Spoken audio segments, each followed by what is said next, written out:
And I'm Bill Crozier, by the way. I'm the president of the Houston Peace and Justice Center. So, just so glad to see all of you here today. I want to welcome you today as we join together not only to honor some people that who've been doing wonderful things for our community and for society, but also to celebrate and support each other. And that means all of you. We've been through a grueling, contentious, and divisive election season. It's been filled with negativity, personal attacks, blaming, scapegoating, and more that seems like it would never end. The mainstream media's obsession with the presidential race gave many people the impression that it was the only thing that mattered. While important, remember that there were also many other races on the ballot where some pretty good people won. And there are many more things that are important besides who wins elections. Besides being worn out from the election season, I'm quite sad that much of the negativity may continue. And I know it's easy to get discouraged. But I also find much that gives me hope.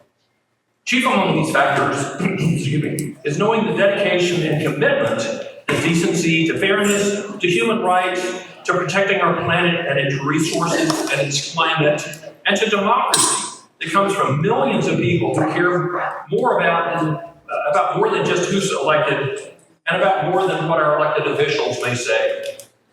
And that includes all of you. Each of the people you're honoring today have devoted years to the struggle. But it's not just them who I want to recognize. All of you in the room and all the people who share your values give me hope, and I thank you. What can we do, you might say? Let's commit to ourselves and to each other to continue the efforts to make our society better for everyone, to stand up for justice, fairness, and a healthy environment for future generations. Let's commit to talk with others, including with people with different political views, about our values and ethics, and see which of them we share. Discussions that begin with values can help to cut through the differences that so many people focus on. Let's commit to finding ways to have meaningful dialogue with others to help us heal the divides, to improve understanding, and to find solutions that we might actually agree on. It will take time and often may not be easy, but it's important. Another better world is possible. Let's celebrate each other today, and tomorrow let's continue working to create that world.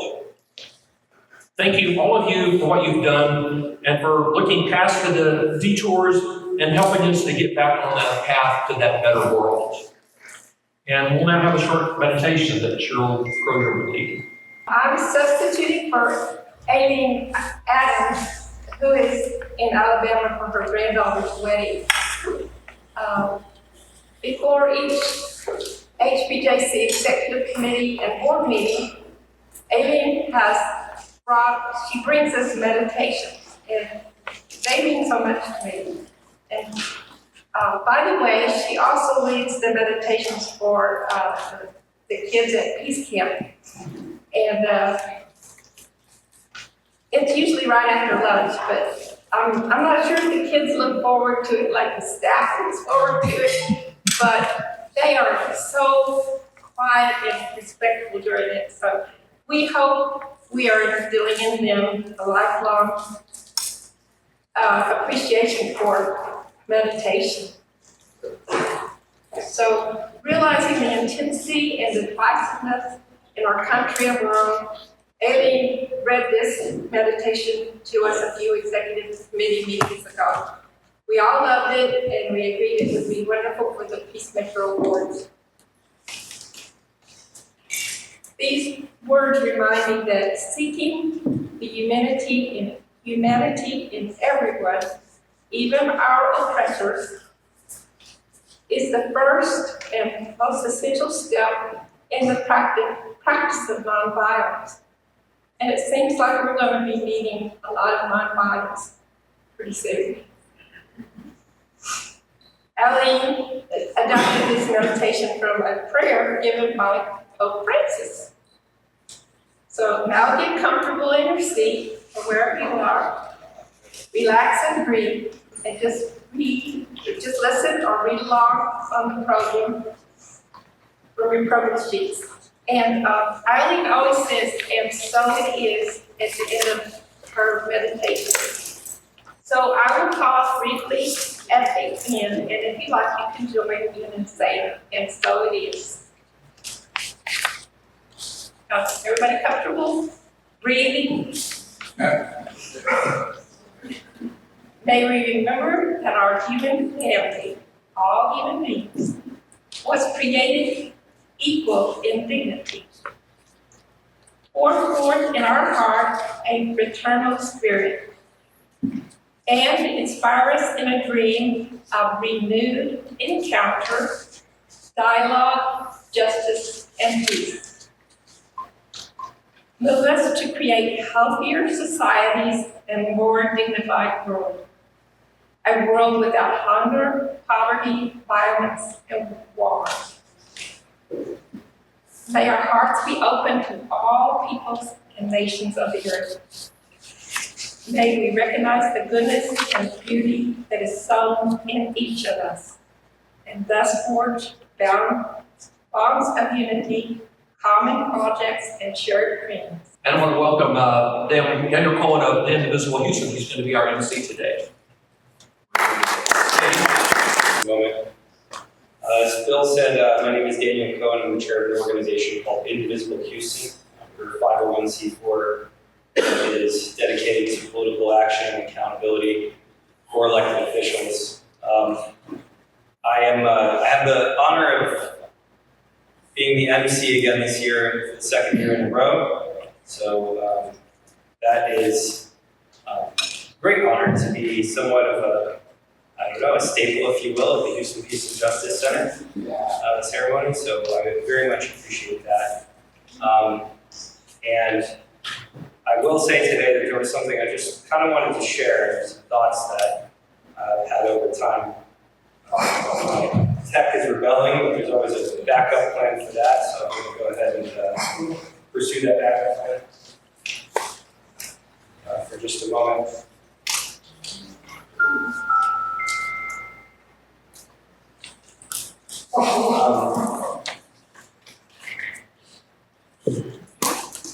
One thing I really like about the Houston Peace and Justice Center crowd is that you are the folks who hold the world together with not just your hands, but with your minds, and we're dedicated to peace and justice, such important things. In fact, there's nothing more important than that. And I would love to MC this year's event in the context of good news. And last year I could find it, but I also want to be honest to you, because I think that peace and justice require honesty. I'm not in the most optimistic state at the moment, and I think that's okay. I don't think I'm alone in that, but I think it's important to be honest about it. But optimism is not a prerequisite for hope. You can still be hopeful whether or not you are optimistic. And there are some words and suggestions on the topics of peace and justice, even without that cheerfulness, and I think that's part of my job is to offer that. And I don't think I'm alone in saying that when I say I'm not optimistic, I would frame that as I am upset. I am upset with our world, with our country, and many of my compatriots. And I would go so far as to say that I'm angry about that. Again, I think peace and justice require truth, and so I want to speak that truth. And many of our compatriots are angry too, and that's the kind of anger that unfortunately will burn down the whole world just to keep people warm. But anger, whether it's from me or others, doesn't help a situation. It's not peace, it's not justice. Anger is just rage. And while it's okay to be upset or especially if we're being righteous and fighting for what's good, anger out of control only leads to hurt and regret for ourselves and for others, if unchecked. There's a great Buddhist master and meditation leader named Thich Nhat Hanh. I presume there's some in the room who have read him before. And he said, the Buddha taught many techniques to help us calm our body and mind and look deeply at them. When we're angry, we do not deny it. We hold our anger in our two arms like a mother holding a crying baby. And this alone can calm our anger about ourselves. And when we calm enough, we can look deeply to understand what has brought this anger to be what's causing the baby's discomfort. I take his words to heart because when we hold our anger and comfort and care for it, it's like an inner child, and we can be sure to calm it. But a lot of people aren't taught that. Instead, people are taught to indulge rage, and people of all ages do it. And I think a lot of people have indulged rage in recent months, and I think it's led to some of the circumstances that we have. I'm not talking about division in the country. I'm talking about people who have been taught to look at the other in whatever situation and be enraged at them and to embrace that as part of their identity and allow it to burn out of control. And it hurts everyone, including the people who are embracing it, frankly. If you look at people today who are turning 18, then 4 years ago they were entering middle school, which was a notoriously difficult period. And it was during a pandemic, and high school students at that time were entering college. And a lot of people felt that they were, especially those younger folks, were robbed of life and of a future because of what was going on. It didn't happen by accident. It's not entirely on them. And if it sounds like I'm having sympathy for the devil and saying that, please hear me out. I apologize for that. But I am doing it in pursuit of peace and justice, not anger. The World Health Organization recognizes a condition called complex PTSD. You may have heard of PTSD, which is caused by a singular traumatic episode or event. Someone goes to war, suffers physical or sexual abuse, etc. They're shocked by the moment. Complex PTSD is different. Complex PTSD is about an ongoing series of traumas that affect you over time. The American Psychological Association doesn't recognize CPSD, even though many Americans deal with it. Most American psychological assessments, as well as the stories we're told in American media, overlook common traumas, treating them as normal, such as prejudice or poverty, or parents screaming at each other, chaotic houses like hoarder home, or child favoritism, school bullying, spoiling, parents telling their children that no one loves them. And this stuff may not rise to the level of some of the most violent and traumatic forms of abuse, but it is trauma, and lots of people do have it. And over time, it impacts people's individual perspective of the world. And most people are not offered anything to do with these matters. Young girls are offered nothing. Young boys are offered something that's far more sinister, which is a sophisticated ecosystem of forums and resources perpetuating hatred and abuse to benefit grifters such as Andrew Tate. Beaten down by the trauma of the world, they sink into the forum of the so-called manosphere, red pillars who believe women are objects being manipulated by social engineering, or black pillars who identify as incels and declare themselves unworthy before they ever have a chance to grow, and are denied any opportunity to go from ugly duckling to swan instead of evolving into the sexist men they eventually become, and taking it out on the woman. And they take it out on themselves too, for we know, as those who evangelize for peace and justice, that nothing is quite so hurtful as when people perpetuate that anger and either come to regret it or get buried. Some of these boys are going to do that, and others are going to enter a trance of anger from which they're never going to awaken. So what do we do?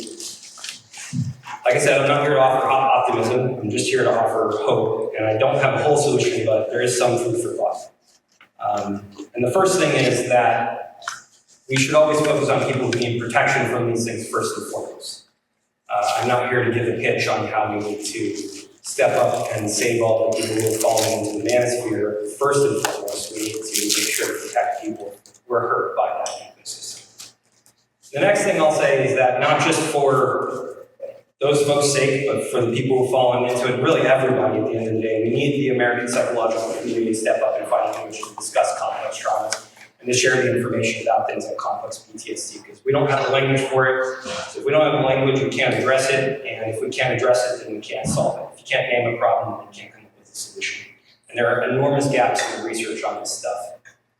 Second, or third, at this point, we need parents and mentors who realize this stuff is happening and try to stop it from happening, or we need to get in front of kids earlier or something. Because many of our patterns of belief, behavior, and habits are formed early in life, as early as 7 years old, and everything we do after that is to undo the habits that we learned if we want to make great change. We can reroute people after that, but it takes longer and it's harder to do. So how do we reroute them? Again, I'm not an expert, but meditation, mindfulness, similar types of behavior do seem to help. And maybe there's a way to get kids to meditate, and maybe we can adapt those behaviors towards something else and change their brain waves similar to meditative activities, such as teaching them self-awareness. I have a friend, Cam Campbell, who has a program called 7 Fights, teaches younger men about the challenges they're going to have to endure and meets them where they're at, and moves them away from things such as a manosphere. I'm not pitching for him, I'm just saying the programs along those lines might be a start. But whatever we do, the sooner we start teaching people, the better, because it's going to guard against problems later in life. And finally, we need to solve the social safety net issues that allow for a lot of this. Unemployment, lack of access to mental health care, lack of opportunity, all leads kids back to the basement, the dark place where these groups can swoop in and pick them up like roving online gangs. So, in the name of peace and justice, I would just say let's take good care of our anger. Let's continue to have hope and continue to seek solutions. And hopefully next year's Houston Peace and Justice Center Awards, if I become the MC for the third year in a row, then I'll have some good updates and I can actually move from hope to optimism as we work our way through that program. And with that, I'd like to kick off the official program of this year's Houston Peace and Justice and 2017.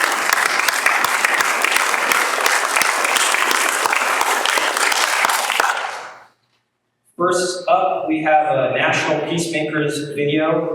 This will cover an award given posthumously to the 3 Amigos of Houston. I'm going to let the video speak for itself.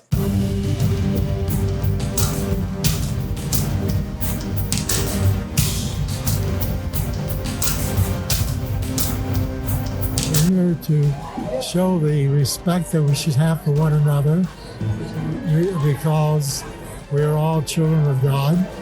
And because of that, we all have that responsibility to treat each other with great love and respect. And this plaza is an indication, and that is what hopes to be achieved by having people come here for many different events so they can show that the city of Houston is very welcoming and that all the different citizens here can mingle together as brothers and sisters with great love and respect for each other. And I think that this says to us that we ought to care about each other, whether there is a Harvey or a 9/11, that in times of joy and in times of happiness, we all come together. It symbolizes the greatness of America, the coming together of various traditions in love and respect.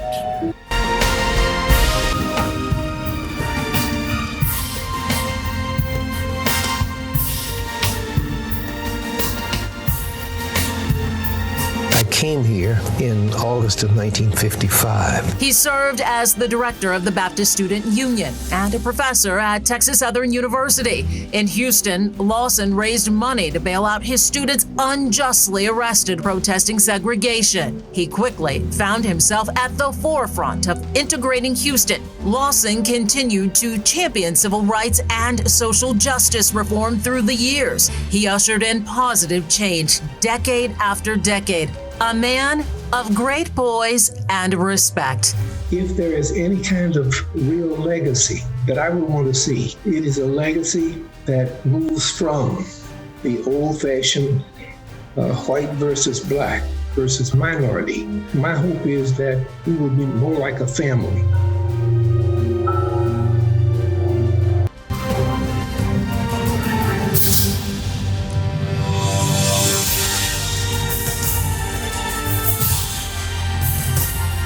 From marching in Selma to defending those who clean office spaces in downtown Houston, tackling police reform, and advocating for the creation of a public defender's office, Archbishop Fiorenza was both a religious and civil leader.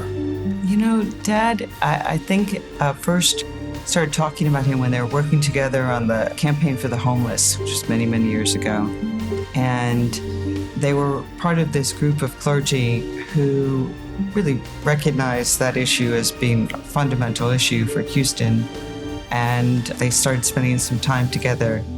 And I remember when Dad would speak to him about him or describe him, he would say, "He is a good man." From my father, that was just sort of a very significant way to describe somebody.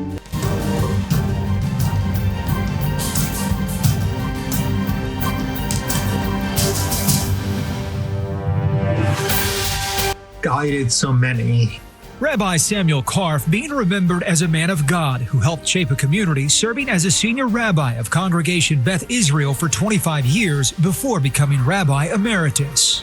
Well, as someone said to me today when I shared with her the news of his death, that he held up the world for us. And because he was a remarkable human being who was not arrogant, but rather humble, even as he was great. He taught us how to take the finest teachings and apply them to our life. In times of joy, to be grateful, and in times of struggle, to find that there is a way to overcome our challenges. Karff reached beyond his congregation and into the community as part of the Three Amigos, as they were called, with interfaith ministries alongside Pastor William Lawson and Archbishop Joseph Fiorenza, crossing the lines of religion for humanity.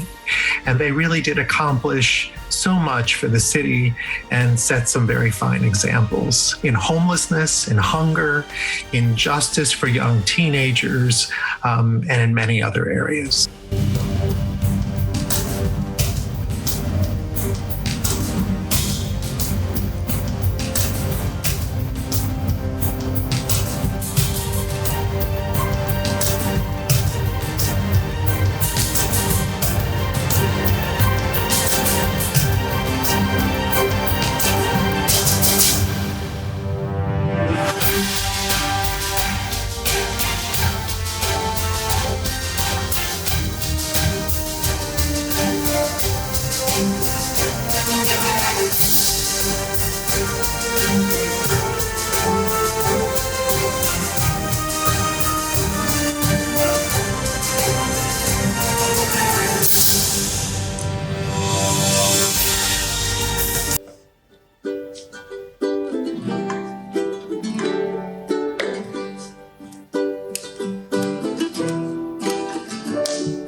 Her father, Rabbi Samuel E, would like to bring to the side.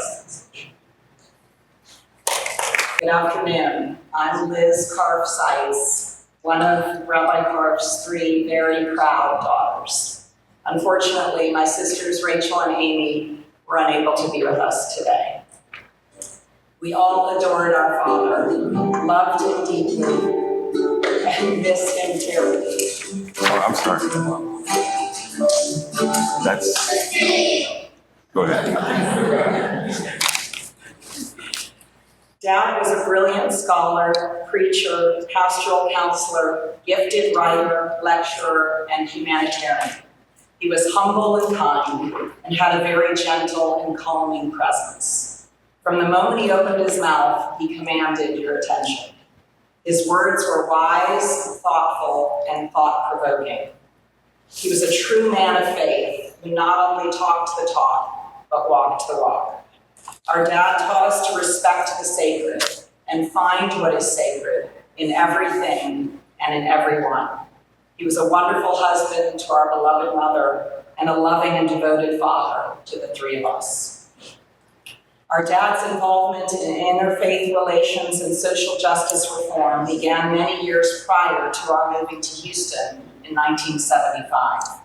In his memoir, For This You Were Created, he writes about the historic Second Vatican Council in 1962, convened by Pope John XXIII, that encouraged respectful dialogue and fraternal relations between Catholics and Jews.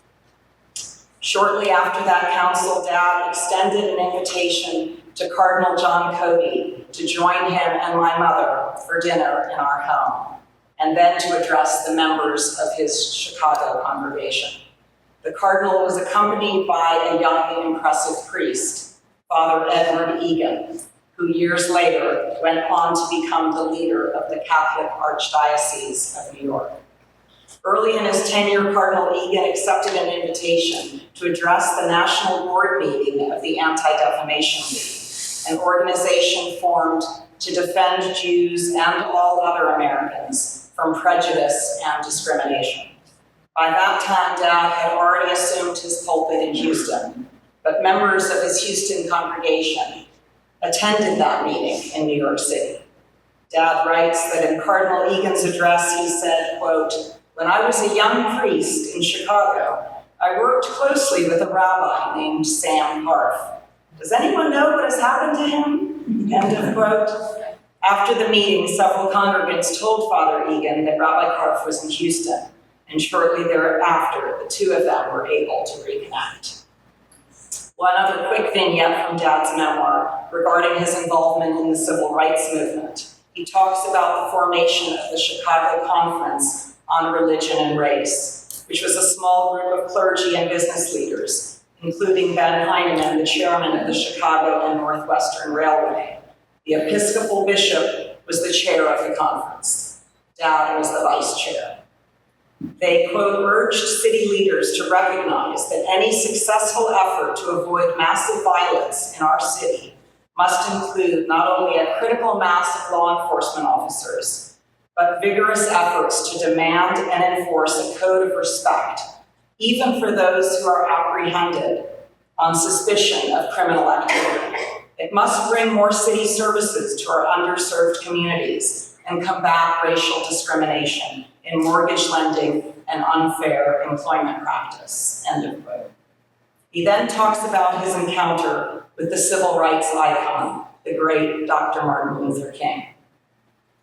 In a summit meeting convened by then Mayor Daley to strategize about Dr. King's proposed march for open housing, there, sitting around a long rectangular table, were, quote, representatives of four groups: the mayor and his aides, the Chicago Realty Board, Dr. King and his aides, and the Chicago Conference on Religion and Race, represented by the Episcopal Bishop, Ben Heineman, and me, end of quote. Dad goes on to share how moved he was to be in the presence of Dr. King, whom he describes as one of the truly remarkable figures in modern American history. As many of you know, once Rabbi Karff came to Houston, he went on to develop a very close bond with two other remarkable figures, Reverend William Lawson and Archbishop Joseph Fiorenza. In the mid-'80s, during Houston's economic downturn, they banded together, along with other clergy, to form the Campaign for the Homeless, which would later be known as the Coalition for the Homeless. They were the leading voices in the Anti-Defamation League's Coalition for Mutual Respect since its inception in 1995. They also worked for numerous other city causes, including juvenile justice reform, geriatric healthcare issues, and the distribution of funding for low-income victims in Hurricane Harvey. They were known as the Three Amigos, or the Three Wise Men. The beautiful Plaza of Respect at Interfaith Ministries in Houston was dedicated in their honor and proudly displays the three pillars of light representing each one of these extraordinary men. Together, Rabbi Karff, Reverend Lawson, and Archbishop Fiorenza worked tirelessly to create Houston's first public defender's office and continued to fight for criminal and social justice reform till the very end. They were change makers and peacemakers who acted as champions for the underserved and underrepresented in our community. They truly used their influence for good. Throughout their many years of service and leadership, these three clergymen developed the most precious of friendships. A very poignant memory that is etched in my mind is when our beautiful Mother Joan passed away in 2016. We were gathered with our dad in our parents' home, and Reverend Lawson and Archbishop Fiorenza paid us a visit. As we all stood in a circle, arms around each other, these two lovely men so graciously and generously gathered around our Father and us, lent us their strength, and made sure we knew we were not alone. They prayed with us, spoke lovingly of our mother, and offered their words of comfort. They stood with us and by us in one of our darkest hours. They were there that day as Sam's friends, Bill and Joe, not clergy, but their spiritual gifts brought us a sense of peace. We felt so loved and supported in that moment, and it meant so much to our grieving father and to the three of us. Seeing Reverend Lawson and the Archbishop embrace our dad that day was so incredibly heartwarming, and it is something that my sisters and I will never forget. The passing of all three of these great men marks the end of an era. All of us who had the privilege and pleasure of knowing Rabbi Samuel Karff, Reverend William Lawson, and Archbishop Joseph Fiorenza had our lives immensely enriched. My hope and prayer is that the legacy they leave behind will inspire many others to carry forward their fight for criminal justice, social justice reform, and peace among all of God's children, regardless of their race, religion, national origin, gender, or sexual orientation. Thank you to Bill Crozier and everyone from the Houston Peace and Justice Center for bestowing the tremendous honor of this National Peacemaker Award upon our dad, Rabbi Samuel Karff, and his esteemed colleagues and dear friends, Reverend William Lawson and the Archbishop Joseph Fiorenza. Particularly at a time where there is so much anti-Semitism, xenophobia, racism, and many other threats, this tremendous tribute to our beloved Father and his beloved friends is especially meaningful. May the memory of all three of these dear men forever be a blessing. Thank you.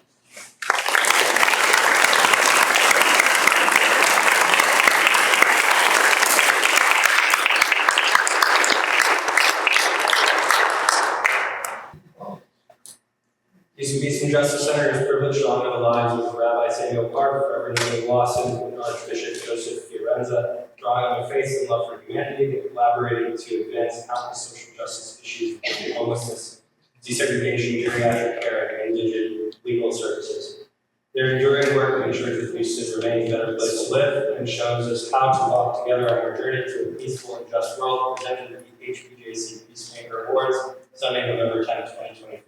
Signed by Bill Crozier, President of HPJC.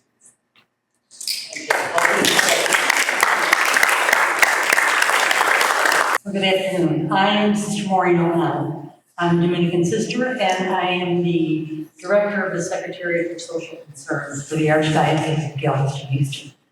And I am beyond thrilled and honored to be here this afternoon to accept this much-deserved award.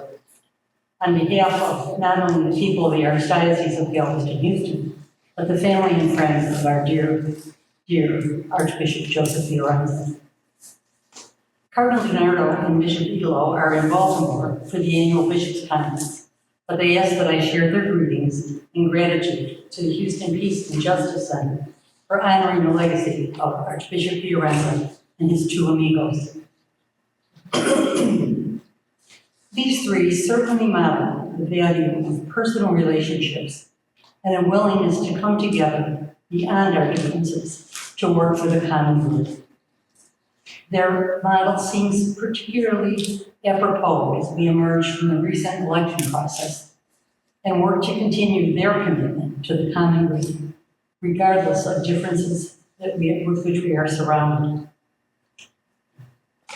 My first encounter with Archbishop Fiorenza came in 1984 when he was named Bishop of the Archdiocese. I was a member of the Houston Catholic Women's Group, And we had invited Elizabeth Fiorenza to come give a talk right in this very room. Elizabeth was a feminist theologian and had spoken at the first Women's Ordination Conference in Baltimore back in 1978. When we began to advertise the event, there was some pushback from people, media got involved. You can just imagine, new bishop, feminist theologian, women's questions. What are they doing over there at that place? Needless to say, again, the news outlets wanted us to comment. But we were unwilling to do anything without letting the bishop know. When the bishop and I were finally able to speak, I advised him that Elizabeth was a theologian in good standing on the faculty at the University of Notre Dame and had no intention of embarrassing anyone. After a long pause, his only comment was, "What if people think we're related?" I assured him that her husband, Francis Fiorenza, also a theologian, was an American, but that Elizabeth was German, and that with a strong German accent, there would be no chance that anyone would think they were related. I often laughed about that first encounter that we had, and I know that he would just kind of look at me and chuckle, like, But as I reflect on that first conversation, it really occurs to me that relationships and family connections were always at the heart of his approach to life and his approach to ministry. Another story that he never wholeheartedly denied, but which may have a mix of truth and Irish hyperbole, was that when he and his friends, the late John McCarthy and Vincent Rosado, marched in Selma, they made sure to stay at the back of the group of women religious, the sisters, thinking that that might be a safer place to be. Now, McCarthy told that story years later, often whenever he could get either one of them to pay attention. But neither of his brother bishops ever totally denied it. So my hunch is there's a little bit of truth mixed in with Irish hyperbole. In 2002, Bishop Fiorenza was among the bishops who worked to develop the Charter for the Protection of Children and Young People. He initiated the role of Victim Assistance Coordinator here in the Archdiocese and established a local review board of professionals to assist in developing safe environments in our churches, our ministries, and among our members. Bishop Fiorenza never wavered from his commitment to serve those on the margins and the vulnerable among us. As president of the U.S. Conference of Catholic Bishops, he was instrumental in updating the pastoral on racism. He worked to promote a statement on the need to reform the criminal justice system in our country and the call to welcome the stranger in our midst. May those values continue to energize us today, to not lose heart, nor to give up the battle for the least of our sisters and brothers, for the care of creation, and for the common good that upholds the dignity of all. During his years as bishop, and even after, well into his retirement, Archbishop Fiorenza continued that commitment until his death in 2022. His legacy lives on in the lives he touched, in the institutions he supported, and in the model he left through his relationship with Rabbi Karff and Pastor Lawson.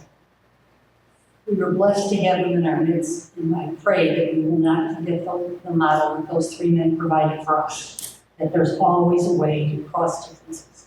There's always a way to reach out and share with the other. Thank you.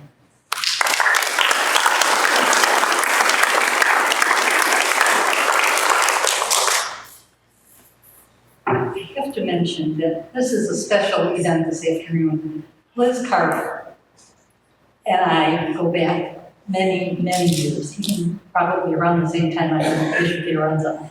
And so to be able to be with her this afternoon and to be able to share this award is particularly important, not only for me, but I hope for Liz as well. But I have to say that she certainly put me to shame with her commentary, but that's okay. But again, I think it speaks to the value and the generosity of those three men and the model that they left for all of us. So again, thank you. Thank you. Once again, drawing on their faith and love for humanity, and collaborating to advance countless social justice issues, including fighting homelessness, desegregation, geriatric care, and community services, and their endeavors. Ensure the police remain a better place to live, shows how to walk together and create a peaceful and just. Can y'all move up a little bit? Our third recipient is posthumous recipient is Reverend Lawson. I have something brief to read. Reverend Lawson was born in St. Louis, but made his home in Houston as a young man and accepted a professorship at Texas Southern University. Within a few years of his 1955 arrival in the city, he became one of its civil rights leaders. He listed the students of the historically black Texas Southern who were inspired by lunch counter sit-ins elsewhere in the country. They wanted to mount their own effort in an effort to desegregate Houston. Drawn into the movement by their passion, Lawson became an important voice for peaceful integration there. Lawson joined meetings of Houston business leaders as they discussed the sit-ins and considered whether and how to desegregate the city. Lawson advised the officials they came to consensus to quietly remove white-selling signs and through symbols of segregation, effectively ushering in integration with little fanfare. The stealth tactic worked, and Houston's 1960 integration was notably peaceful. In 1965, he founded Wheeler Avenue Baptist Church, a prominent faith community in Houston that he went on to lead for more than 40 years. The following year, King came to Houston and preached at Wheeler Avenue Baptist. It marked the beginning of a friendship between the two activists, as well as a working relationship which Lawson established in Houston office of King's Southern Christian Leadership Conference. Earning the nickname Houston's pastor, Lawson remained an important figure in the city throughout his life. Among his many efforts of service, he helped establish the first African American Studies program at the University of Houston, worked to get out of and sponsored the city's largest troop of Boy Scouts.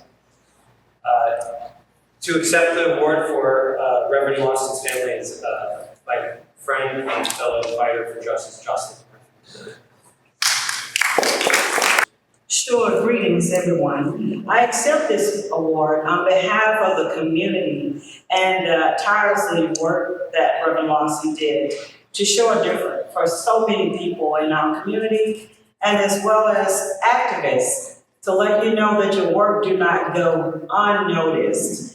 Every single work, every single representation, it matters. And thank you, Houston Peace and Justice Center, for this award for the community. Thank you.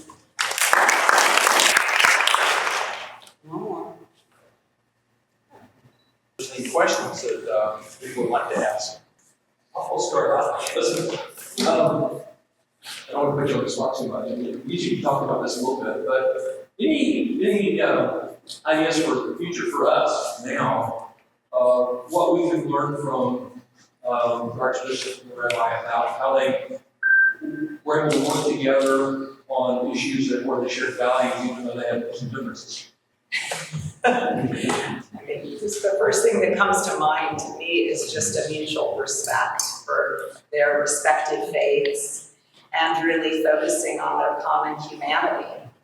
They really genuinely respected one another and listened intently to one another and were open and curious about each other's world.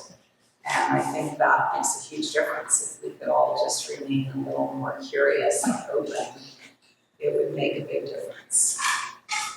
I agree. I do think that the model that they, all three of those men provided for us was that, of course, there are differences. There are always going to be differences.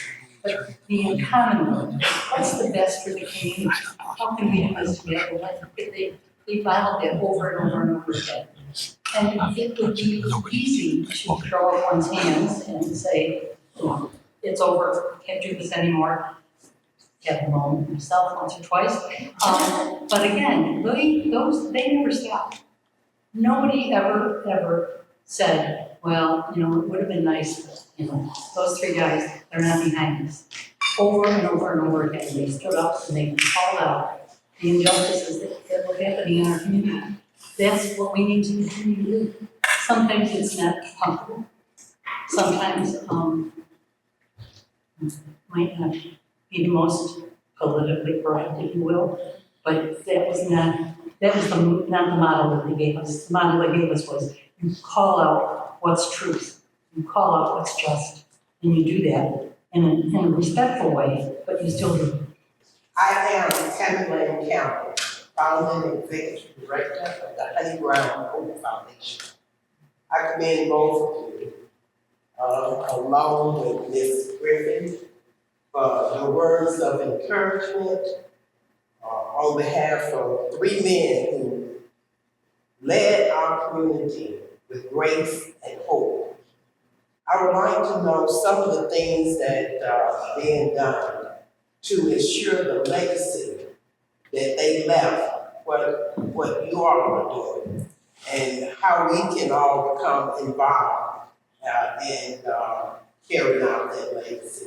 I know there are some things in the works that I am not unfortunately able to speak on quite yet, but I do know that there are people working hard behind the scenes to try to ensure that the word gets out about these three extraordinary men and the legacy that they leave behind, and in the hope that it will inspire others to follow suit and to continue their great work. So I know that that's happening. I also know that this coming Tuesday, I believe it is, yes, at the Jewish Community Center, they're having a book fair, and one of the books that will be spoken about that evening on Tuesday is the book that was written about the three amigos.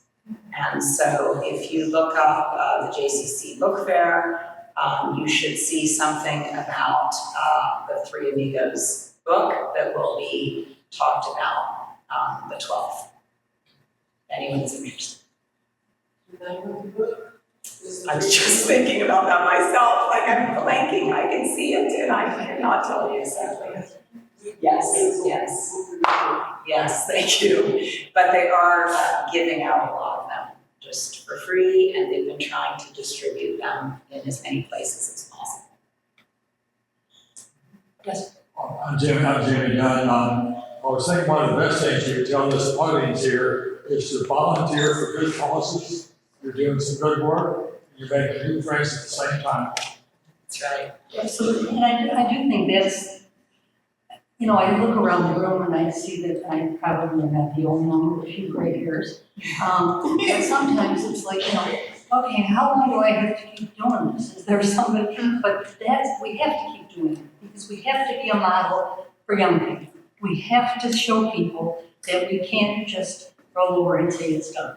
And so whether it's volunteering, whether it's even engaging in a conversation, Liz and I were talking about sometimes how hard it is to have conversations with people who don't share what we see as our values.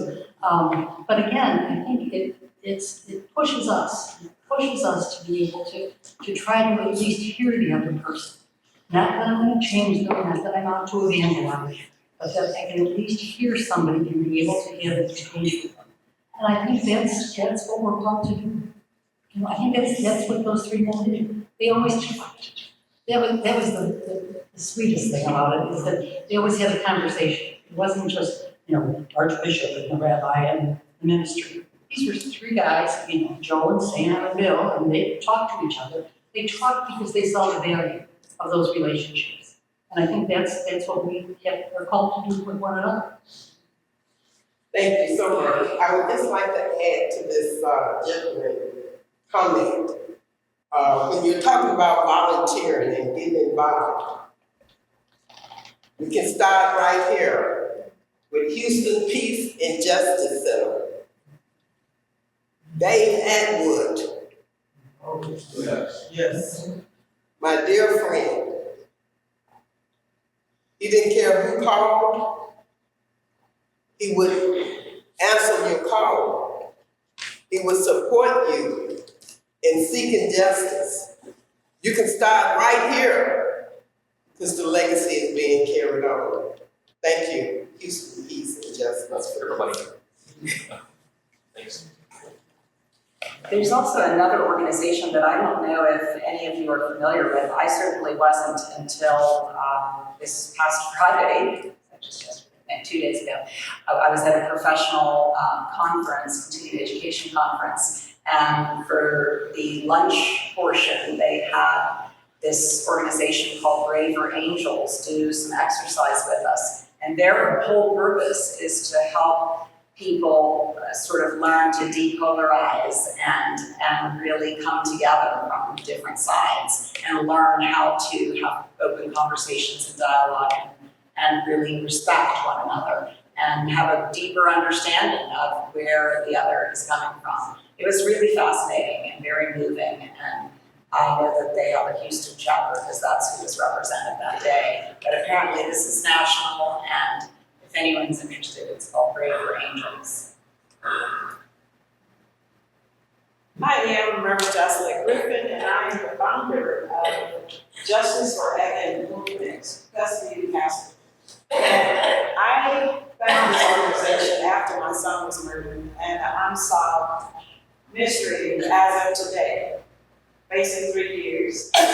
But I invite anyone here today, if you would willing to volunteer, it do matters. With the organizations, even though we're nonprofits, it still makes such a difference. And as I start advocating nationally, it has made a difference in someone's life, in many people's lives.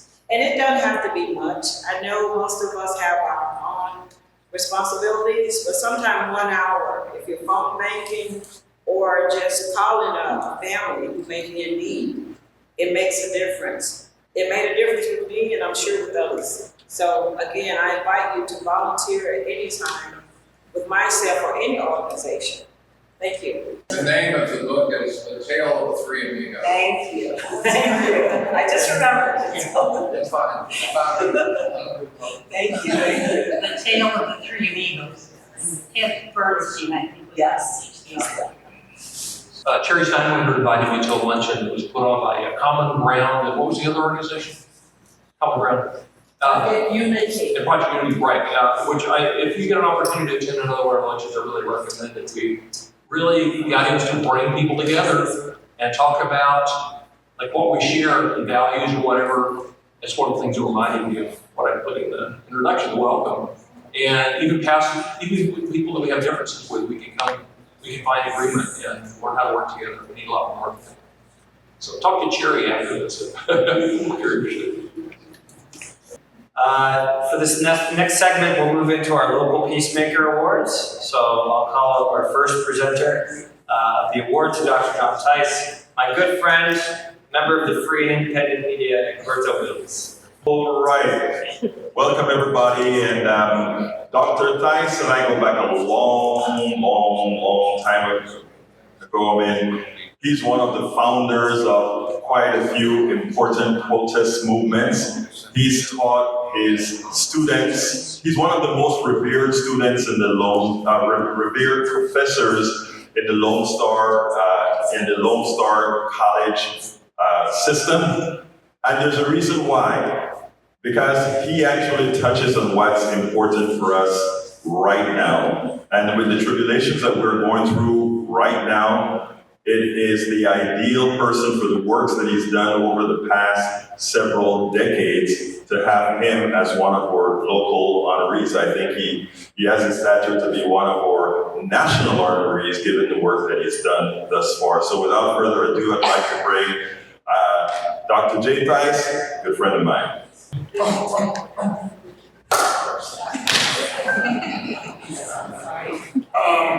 So you would think a guy that makes his living for the last 35 years talking to groups of people wouldn't get nervous.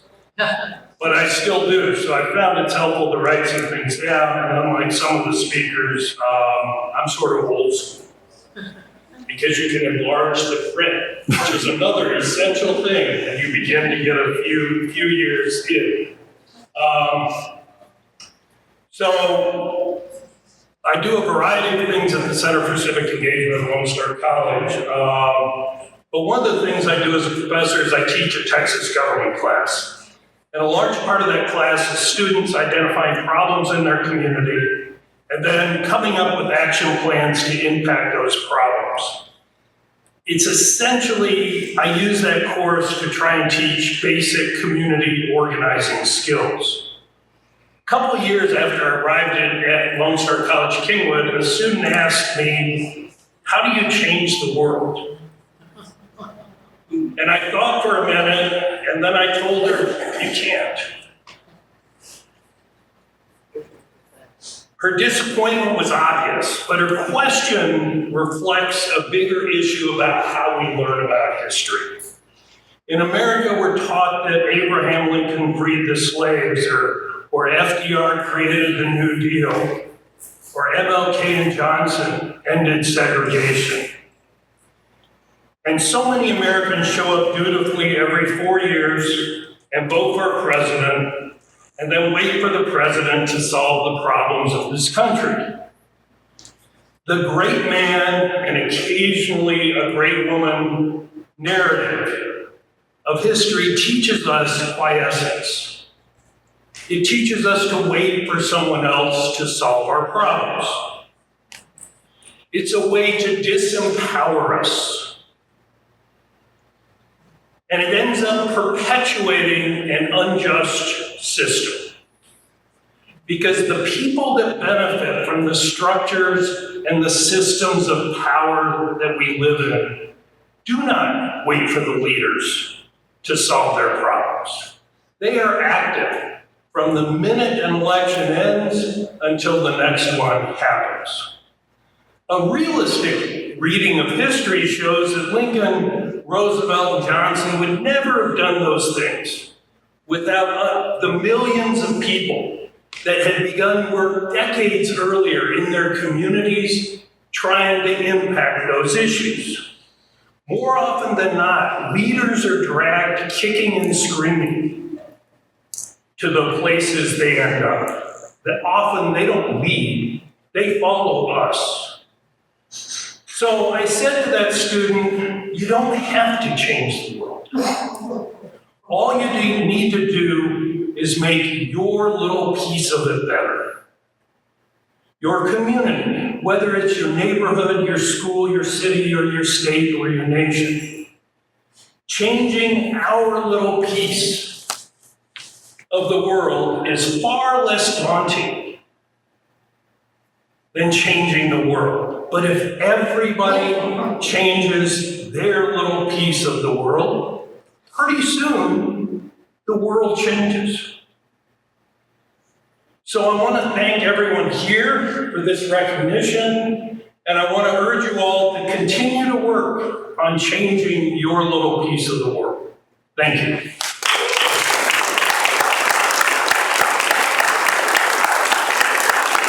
Peacemaker Justice Center is proud to recognize Dr. Theis for connecting communities to explore challenging ideas, for pioneering deliberative forums to teach democracy beyond voting, and for inspiring thousands of students to a lifetime of informed civic engagement, presented at the HBJC Peacemaker Awards Sunday, November 10, 2024, signed Bill Crozier, Houston Peace and Justice. Thank you.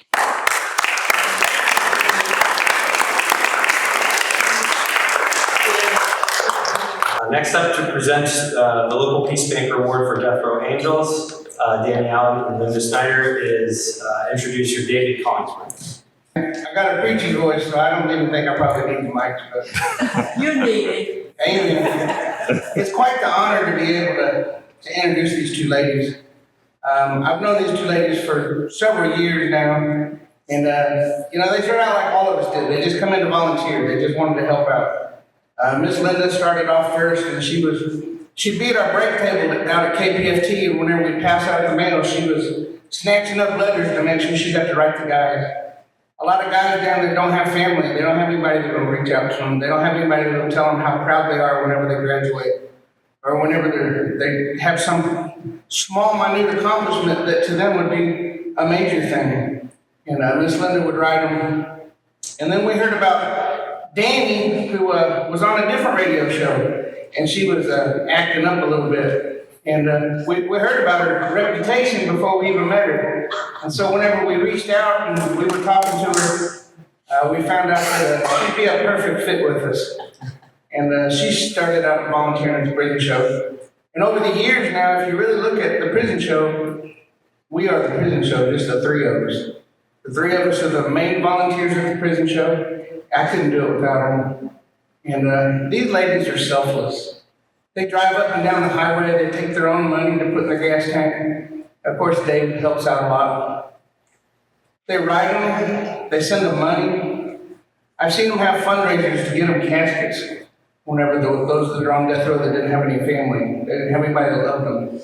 But these two ladies love them, and they'll go up and down the highways and they'll visit them. They don't judge them, they don't care what their crimes were, because their penalty is to be incarcerated. Their penalty is not to be judged and kept down and kicked while they're down. And these two ladies love them all. And they said I had 3 minutes, but I think I'll probably cry, so I don't want to go on any further. Without further ado, I'd like to introduce the Death Row Angel.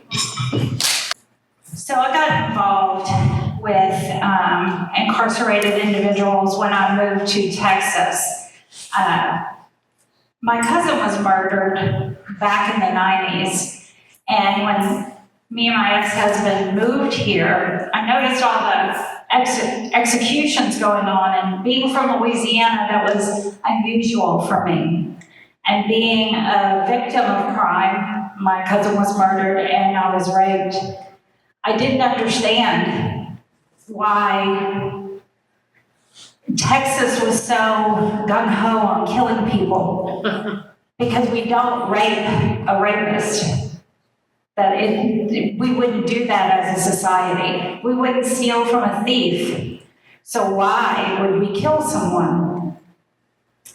So I started volunteering at a radio station, then I moved to KPFT. I met Linda. Ray Hill dubbed us the Texas Death Row Angels. We've grown since then. We now help everyone, whether they're in general population or death row. We've helped people from other states. We're helping someone in the federal that's in Beaumont, the federal system. You know, Sophie asked me to put a few words. Our successes, well, we can't really pin it down to one. The number of families we assist, not only for death row, but for general population, driving families to visiting men and women who have no one. And when I mean no one, I mean no one. Going 20, 30 years without a visit. We do that.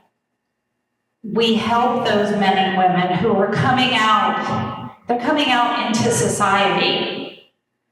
The ones in general population, they need someone to show them love, to show them that someone cares. We accept their phone calls. Sometimes they're talking about killing themselves. We talk to them because we love them. She also asked me about a pressing issue. Issues cannot be limited to one either. We attend TDCJ summits. We attend their board meetings. This week there is the Sunset Commission, and they are basically grading TDCJ. We will be there. We're their voice, we listen to what they say, and we let the people in charge know. The prison show has allowed us a voice. They have allowed us to let men and women know that they are not alone. Now, of course, feeding them, when we go visit, you know, they get excited. They want a salad, a sandwich, they want chips, a cold drink, because their drinks are not cold when they're served. Right now, Styles' unit has been on lockdown for almost a month. Polunsky's been on lockdown for over a month. And there's a webpage, TDCJ Troll. You can go on and look to see the food that they're served. One of the hamburger patties had mold on it. And that's what they're served. We try to help them with basic hygiene, which means deodorant, shampoo, something to make them feel human. Like David said, their punishment is either incarceration or death. It's not to be tormented, to make them feel like they're less of a person because they made a mistake. We've all made mistakes. They just got caught. So, the only way to obtain change is to fight for it. I will not give up the fight. I know Linda will not give up the fight. Every single one of these men and women behind those walls is someone's son or daughter, mother or father, sister, brother. They are someone to somebody. Even if that person is me or Linda, they are someone to us. And we want to be there for them. Our information is on that table over there that Sophie made for us, and we appreciate it so much. We will definitely be around to answer any questions that you may have. And now Linda has a few words. I got involved in the prison system when I married my husband 12 years, well, I met him in 1999. But we dated for 9 years before we got married. But his brother-in-law was on death row. And I was like, oh, I'm not going with you to see him. But, he said, please go with me. You'll open your eyes up to how they're treated and things like that. So I went with him. That was all it took. And then he got moved to life. He did not get executed. So he asked me to continue on doing this in 2005 when he got moved. And I said, I will do that. And so that's why I'm here, and I will always be here for the guys. And Danny said everything really well. I don't have to say much of anything else because she summed it up. But we are there for them. And my phone rings continuously from 2. They're allowed for phone calls from 2 to 8. At 5 after 2, my phone starts ringing. And it goes, and they want to talk the whole 30 minutes. So from 2 to 8 every day, I'm tied up on the phone. So if anybody tries to call me, they probably won't reach me till after 8. But that's what we do. We help the guys, and not only death row, but GP too. So, is that really all I have to say? Thank you. Houston Peace and Justice Center is proud to recognize Death Row Angels of Houston's Linda Snyder and Danny Allen, who, through tireless and wide-ranging efforts, befriending incarcerated and their loved ones, have reminded us of the sacredness of all of us. Presented the HBJC Peacemaker Awards Sunday, November 10, 2024. Bill Kroger is President of Peace and Justice. To introduce our next local Peacemaker Award for Barry Klein, I'd like to call to the stage Joe Marshakowski. After you've been watching the images coming out of Gaza, Lebanon, I'm sure you called your congressman or your senator and you told them you don't want your dollars going into the bombs that are hitting those places. And you probably got an example of the sound of silence. Anybody who's getting paid by the Israeli lobby or the military-industrial complex has no interest in talking to you about what's going on there. The fellow that has a way around it with direct democracy is Barry Klein, and he's given me his words. He's had throat cancer, and words come hard for him. So I'm going to read what he says about how he was successful with direct democracy. I'm thankful for the honor of being selected for an HBJC Peacemaker Award. Since the early 80s, I've devoted much of my energy to fighting special interests who promote government programs that diminish our freedom and raise our taxes. Some of my successes were short-lived. An anonymous Maine environmentalist once said, but all my victories are temporary. All my defeats are permanent. I had some people in this room have a similar experience. I found that most effective activism is rooted in a strategy that lets voters declare their support for a specific proposal. An example of the latter is when Houston voters said no to zoning in 1993. A referendum my organization, the Houston Property Rights Association, put on the ballot with a petition of 20,000 signatures. A second example is the 2012 petition drive and election to remove red light cameras from Houston streets. This brings me to the issue of the greatest concern to this audience, the brutal, bloody, unconstitutional U.S. war making by the United States government and the slaughter of hapless civilians caught up in the national conflicts our government funds and often initiates. In the early 80 petitions by the nuclear freeze movement, they managed to put referenda on the ballot in cities and counties across the country, plus ballots in 10 states. There were non-binding elections often framed as questions, a form of direct democracy. The goal was to push Washington to secure an agreement with the USSR to remove nuclear weapons from war plans of the two superpowers. It became a topic of discussion in 3/4 of the congressional districts and helped convert President Reagan from a hawk to a dove in his second term. It ultimately led to a large reduction in the nuclear arsenals held by the U.S. and Russia. Nuclear freeze was a successful project of the peace movement that left us a legacy, a model for the future anti-war work for the 21st century. I believe that direct democracy is the way forward for all reformers, left and right. It can be key to realizing the dreams of Ralph Nader to overcome polarization, as he spelled out in his book, Unstoppable. Mr. Nader realizes, as have multiple scholars, that the American electorate is not really polarized when voters step away from party politics, which is distorted by gerrymandering. This is possible when we work together by selecting social issues that need attention and do so one at a time. I'll close with this positive news. First, in 2020, Professor John Matsusaka, who heads the Initiative and Referendum Institute at the University of Southern California, published Let the People Rule, in which he argues for frequent use of direct democracy.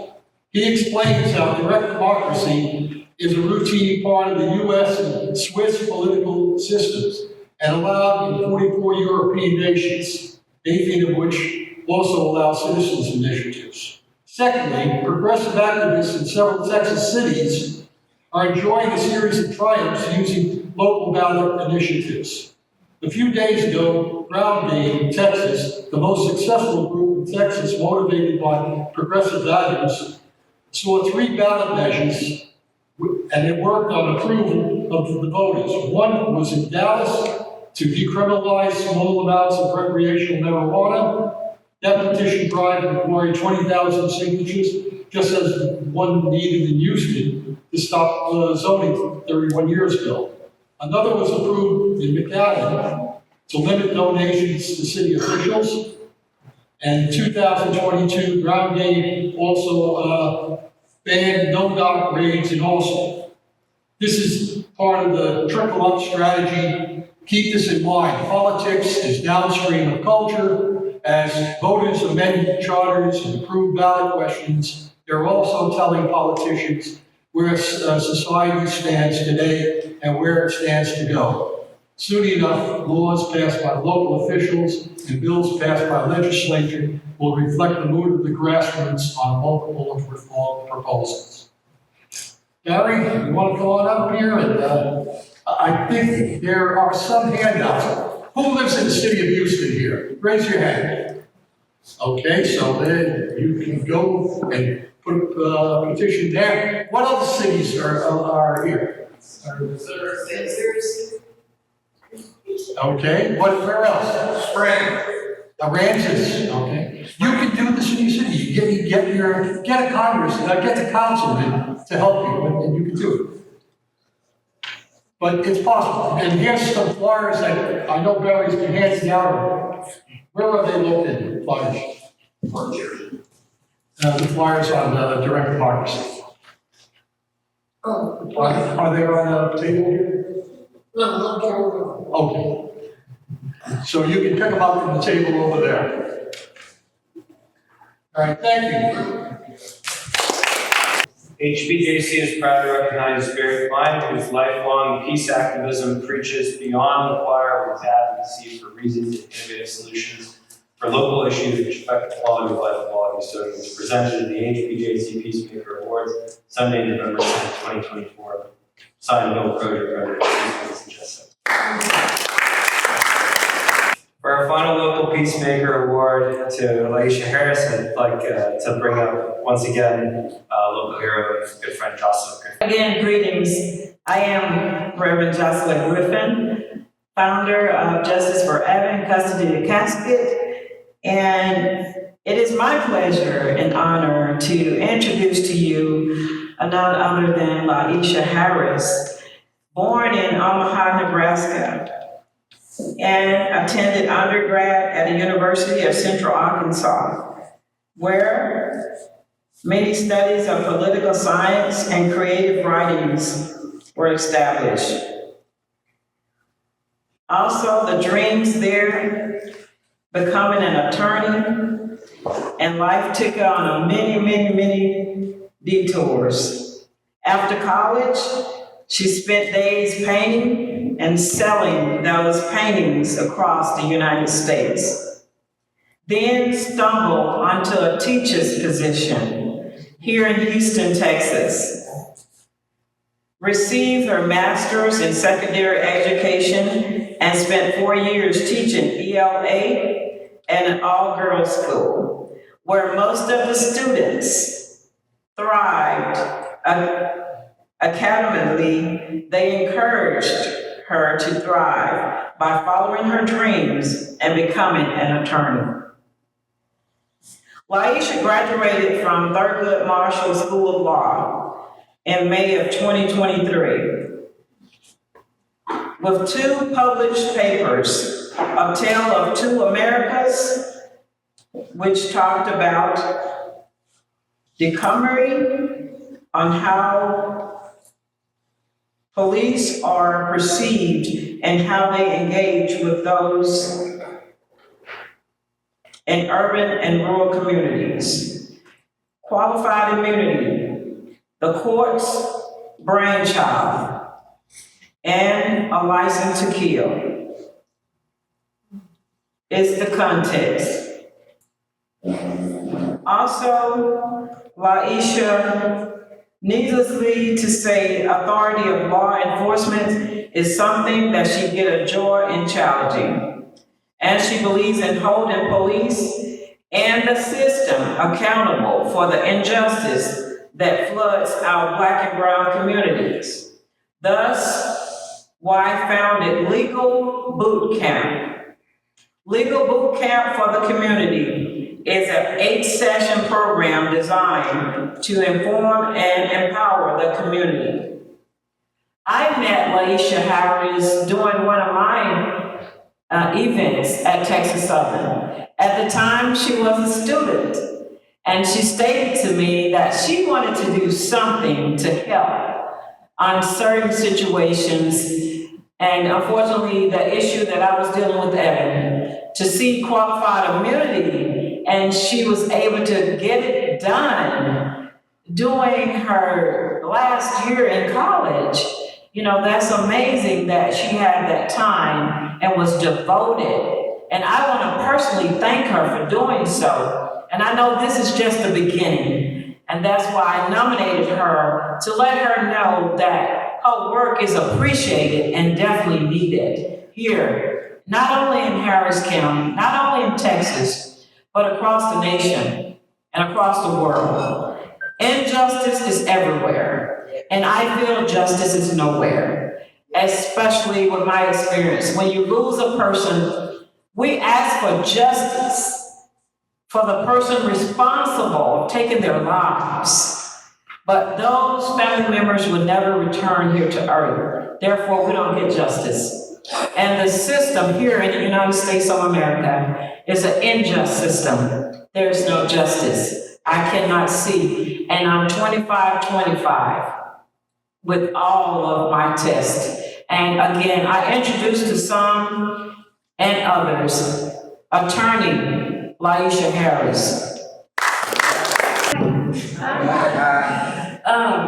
My name is Laisha Harris. I am Assistant Public Defender at the Harris County Public Defender's Office in the Felony Trial Division. I am a board member of the Earl Call Institute at Texas Southern University. I am the chairperson of the Systemic Change Committee at the Public Defender's Office. I'm also the author of 2 published papers. All that being said, I still feel like I don't belong here. Mostly because more than half of America decided that an overly qualified person is still not fit to be in charge. And so it feels really heavy because no matter how much work we do and how much we pour into the communities, it's not enough. But I'm very grateful to be in this space because it's like getting another opportunity to try. And even though I don't know what it's gonna look like in the next couple of years, I also don't think I'm doing anything special. Just because I'm a Black woman who's raised in a middle-class family, and the injustices in the criminal justice system is kind of like my everyday. Family members in and out of jail, being taken advantage of by law enforcement, my little sister not feeling beautiful in her own skin. So like some of the issues that need to be fought, it's kind of like every day for me. So it doesn't feel like I'm doing anything special, it just feels like I'm fighting for my mom and my sister and my aunt, the people that I love and care about. But that's also something that gives me a little optimism. You were on my list of people to talk to at the Systemic Change Committee in Amigos of Houston, just because I know 2 things are true. Well, I know a couple things, a lot of things are true. But I have an optimism for tomorrow because first and foremost, all things work together for the good of those who love the Lord and are called according to His purpose. And I think that I am called to somebody's purpose. And then I also know that diversity is a part of the foundation of great communication, effective communication. And if it weren't for my exposure traveling across the country, selling my artwork across the country, teaching children, going to law school, helping the indigent, I don't think I would have had the opportunity to be able to try to communicate those things to people. But that's one of the things that I love so much about legal boot camp, because I use my teaching experience and my law experience to create something that gives the community the tools that they need to be successful, not just in regular life, but in the community when it comes to voting or navigating police and what the justice system looks like.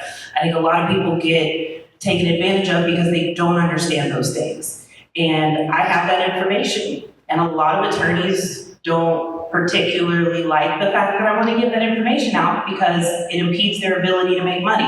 If the community knows what the attorneys keep secret, we're not going to get paid. But thankfully, I work for the county, so I don't have to worry about money. I can divulge all of the secrets. I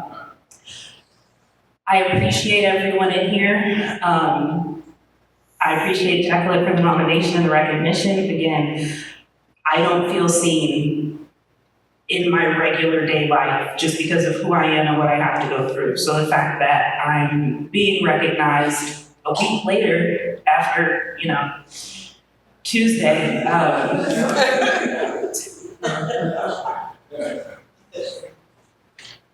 don't think there's words to describe it because the negative's my reality, the rejection, the not feeling good enough, the not given the tools, all of those things are real.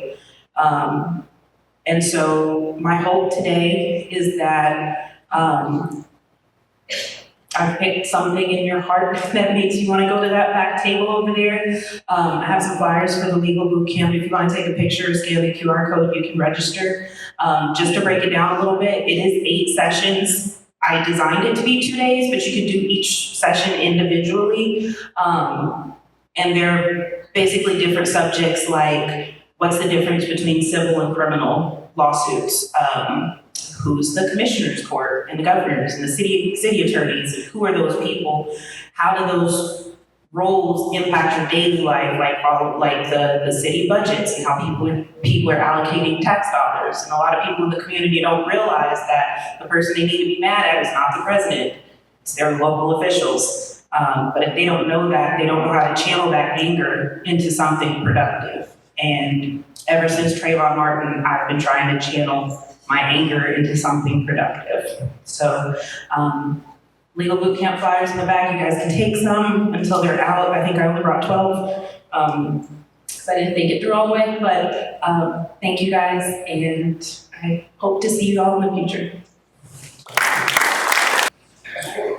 Peace and Justice Center is proud to recognize Aisha Harris for following the encouragement for young students to answer a calling to bring about criminal justice reform, for drawing on her law studies to create legal boot camp programs to break down government and law work to youth and non-lawyers. Presented at the HBJC Peacemaker Awards Sunday, November 10th, 2024. Signed, Phil Crozier, President of Peace and Justice Center.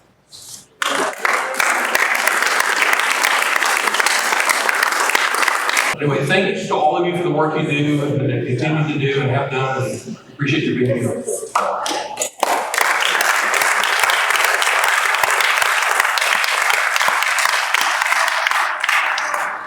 Yeah, we have more food left, so eat some. Also, just really briefly, one of our major programs is Peace Camp, which you saw some slides about, and that's funded largely by what we make here tonight.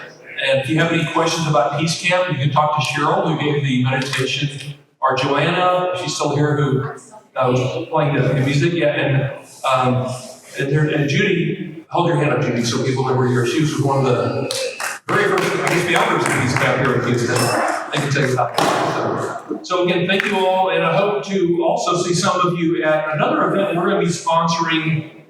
We'll send a reminder out if we got your email address. On December 7th, this is the first Saturday in December, we're having a combination networking lunch and holiday party. So, and if you register, we'll let you know where it is. We'd like to get a head count, so it's in the Montrose area in Houston, though. Charlie? Thank you, Daniel. Yes, thank you. Thank